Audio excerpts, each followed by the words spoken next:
makin hari makin serem gitu ngeliat Kenapa? Apa yang bikin lo serem? berita apa gitu. Kecurangan lah, inilah, itu orang ngakalin lah. Emang Iya. oh, orang banyak yang orang kepepet atau gimana sih? Iya. Hah? Terus kemudian ada lagi kemudian OTT dari KPK, adalah kemudian ditangkap penipuan, penggelapan gitu ya. Males kan? Terus tiba-tiba punya temen nongol-nongol udah pakai rompi orange. Itu emang gejala zaman sekarang sih ya. Kalau istilah dulu itu namanya fraud. Fraud.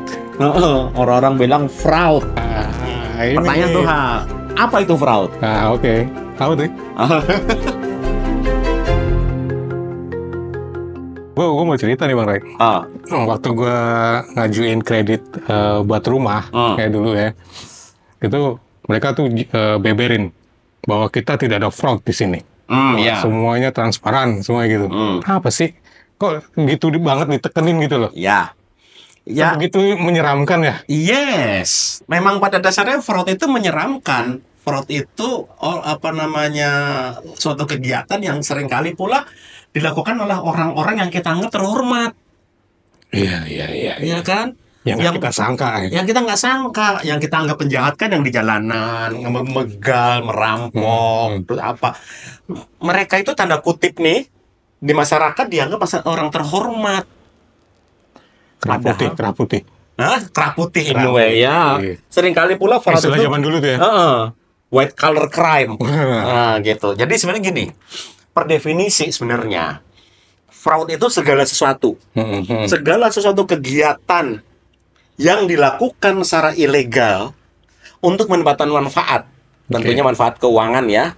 Segala sesuatu yang yang dilakukan, segala sesuatu hal-hal ilegal yang dilakukan untuk mendapatkan manfaat keuangan, itu fraud. Itu kata-kata dasarnya seperti itu, definisi dasarnya. Terlepas apapun motivasi di belakangnya. Ada. Nah ini, jadi di kajian kriminologi nih, ada beberapa teman-teman gue yang dari jurusan kriminologi di FISIP gitu ya, FISIP UI. Dia tuh cerita sebenarnya kalau untuk fraud itu banyak sekali teori-teorinya.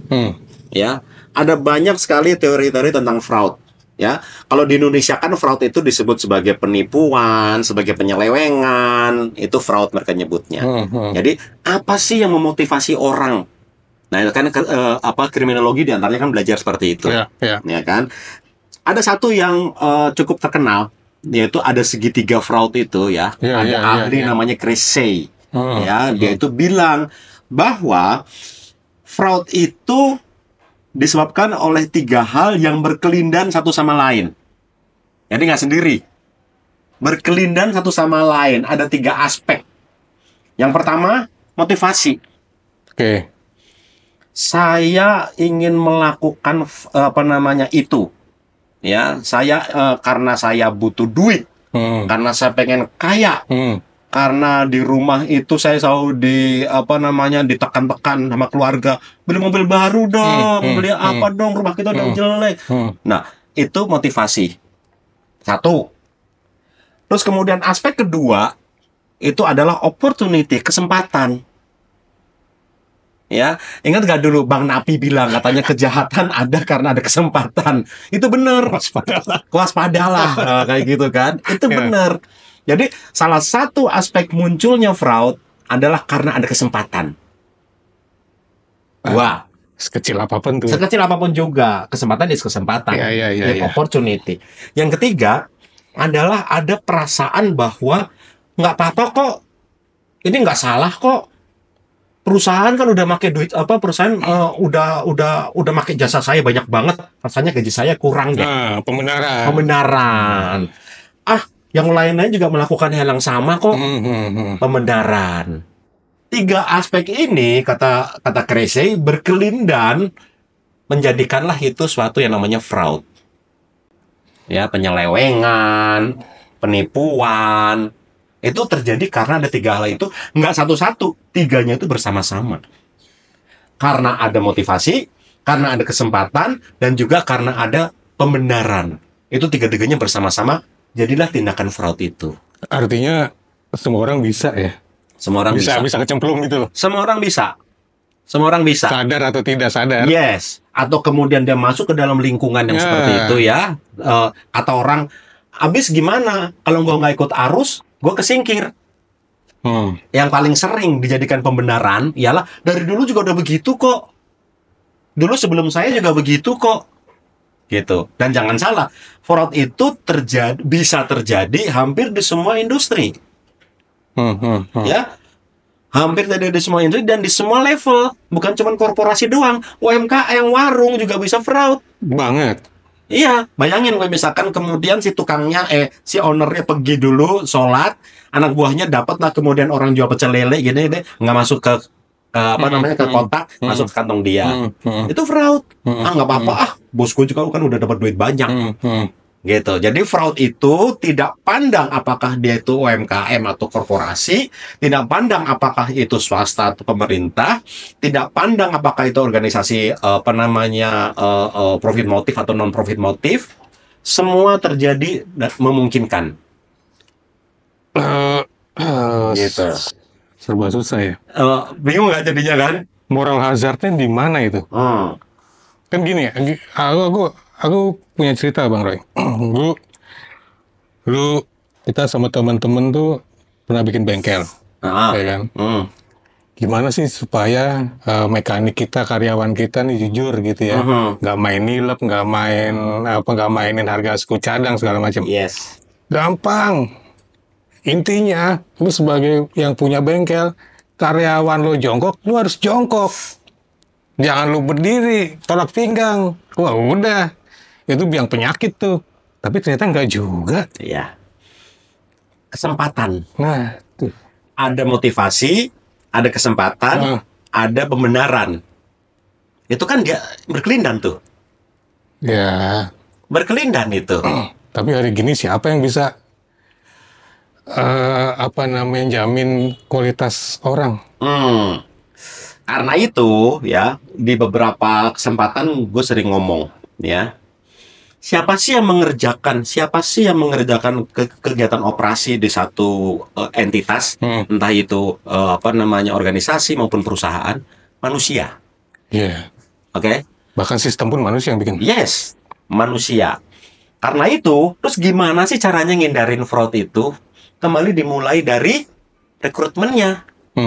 Jadi ada istilah dalam SDM ya, dimension over skill. Apabila lo punya dua kandidat yang sama, ada dua pilihan kandidat, yang satu nggak terlalu jago tapi jujur, yang satu jago banget tapi rasa-rasanya ada info-info dia kurang jujur, jago banget. Pilih yang mana? Beberapa orang bilang pilihlah yang skill dong, kan untuk operasional kita. Ya, tapi banyak juga yang bilang pilih yang punya dimensi sikap mental yang baik, walaupun dia waktu itu skillnya masih kurang. Kenapa seperti itu? Karena skill bisa dipelajari, tapi dimension sikap mental itu harus dibentuk. Karena itu dimulai untuk menghindari atau mengurangi risiko fraud, dimulai dari proses rekrutmen. Pastikan bahwa orang itu punya dimension yang baik. Itu satu. Kedua, caranya untuk mengurangi kemungkinan fraud adalah membuat SOP. Ya. Sekecil apapun juga entitas kita harus ada SOP. Ya, dan di dalam SOP tersebut harus mengandung unsur check and recheck. Wajib. Kalau di company itu ya, kalau di accounting itu ada kalau transaksi ya, itu kalau mencatat transaksi maker, checker, approval. Yang bikin transaksi, kemudian dengan yang mengecek, dengan yang meng-approve itu beda orang. Nggak boleh satu meja. Nggak boleh. Nah, itu bagian dari SOP. Gitu. Ada orang bilang, wah transaksi kita masih dikit. Ya, lo harus atur. Harus ada harus ada aspek check and recheck selalu. Gitu. Ini paling penting dan seringkali kemudian diabaikan utamanya oleh brand lokal atau kemudian oleh orang yang merasa bahwa UMKM ya, karena UMKM seringkali merasa SOP itu kan punyanya korporasi, udahlah kami kan UMKM dari mula. Lo lo nggak tahu perusahaan lo akan jadi gede apa enggak. Dari mula harus dibentuk bahwa dia itu tidak akan ada yang namanya fraud, mengurangi kemungkinan. Oke. Dan tentu seperti yang kita bahas di sesi-sesi sebelumnya, ada pembentukan ini apa namanya value and culture ditanamkan dari dini. Ya, untuk tahu bahwa ini perusahaan saya. Di Jepang itu suka ada ngomong gini, orang kalau ditanya sama orang Jepang, Anda kerja di mana? Itu dia jarang sekali ngomong, saya kerja di perusahaan PTA. Enggak, ngomongnya apa? Perusahaan saya adalah PTA. Ya. Sense of belonging-nya itu dibentuk. Ya. Manakala sense of belonging terbentuk, manakala pula itu misalnya salah satu cara untuk mengurangi risiko terjadinya fraud. Oke. Itu yang paling penting untuk menghindari. Dipupuk tuh mentalnya. Yes. Nah, satu hal lagi, yang nomor 2, semuanya itu udah ada, apakah kemudian masih ada kemungkinan fraud? Mungkin. Nah, apalagi namanya kecurangan, kejahatan kan bersembunyi di tempat-tempat detail gitu. Kalau semuanya udah ada, karena itu kalau kita lihat ya dalam konteks kemudian ada penipuan atau kemudian di kantor ada korupsi atau penggelapan apapun namanya, itu nggak pernah dikerja sendiri. Bener. Nggak akan ada, karena gimana pun juga tadi udah lo bilang bahwa SOP dan lain-lain itu jadi dibikin sama orang. Ya, jadi fraud di organisasi itu pasti melibatkan lebih dari satu orang. Ini dia. Ya, tapi kemudian juga top manajemen atau owner itu juga harus juga memberi contoh, selalu kemudian turun ke bawah. Faktor leadership juga hal penting juga. Kenapa seperti itu? Karena seringkali orang itu melakukan fraud karena dia ngomong, bos juga ngetik pajak tuh. Ya kan?